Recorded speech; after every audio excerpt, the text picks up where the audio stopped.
In this video, let's quickly see how to replace the serpentine belt from this Renault Clio. So if you go on the passenger side, you're gonna see the serpentine belt. Let's try to have a closer look here. Okay, so you're gonna need a 16.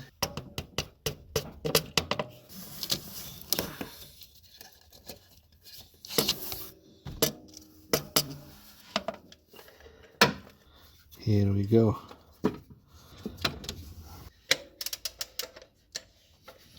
You have to lift the tensioner, otherwise the belt is stuck in there, in between the AC compressor and the tensioner.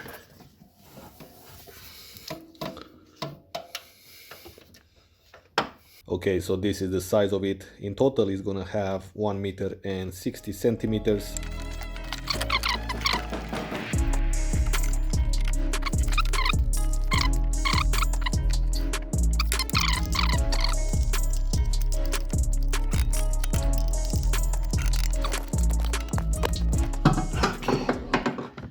This was definitely not easy, and it looks like it sits very well.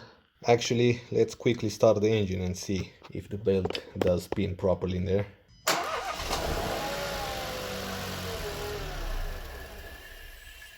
Okay guys, so that's how we replace the serpentine belt on this car. Thanks for watching, and until next time, take care, and I will see you in the next video.